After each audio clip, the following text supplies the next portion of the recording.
ಪವಿತ್ರ ತಿಲಕ್ ಮದುವೆಗೆ ಸೂತಕ, ಅಣ್ಣನ ಕಣ್ಣೆದುರೇ ಪ್ರಾಣ ಬಿಟ್ಟ ತಿಲಕ್.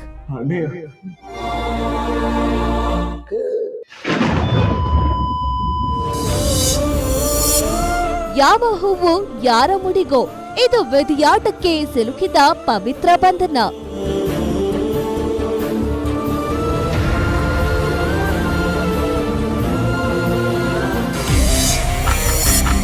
ಆದಿಲಕ್ಷ್ಮಿ ಪುರಾಣದ ಗಣಿತ ಮೇಷ್ಟ್ರು ಸಂಜೀವ ಸ್ಪೆಷಲ್ ಟಾಕ್. ಆಮೇಲೆ ನನ್ನ ಒಂದು ಪಾತ್ರ ಬಂದು ಒಂದು ರೀತಿಯಲ್ಲಿ ರಿಸರ್ವ್ಡ್ ಕ್ಯಾರೆಕ್ಟರ್. ತುಂಬಾ ವರ್ಕ್ ಮಾಡಿದ್ದಾರೆ ಚಾನೆಲ್ನವರು, ಡೈರೆಕ್ಟರು. ಗ್ಯಾರಂಟಿ ನ್ಯೂಸ್ ಜೊತೆ ನಟ ಅಶೋಕ್ ಹಾಡು ಹರಟೆ. ಜಿಂಗಿ ಚಕ ಕುಚ್ಚು ಕುಚ್ಚು ಟೂವಿ ಟೂವಿ. ಸೀರಿಯಲ್ ಸ್ಟಾರ್ಸ್ ಮಿಸ್ ಮಾಡ್ದೆ ನೋಡಿ ಮಧ್ಯಾಹ್ನ 2:30ಕ್ಕೆ.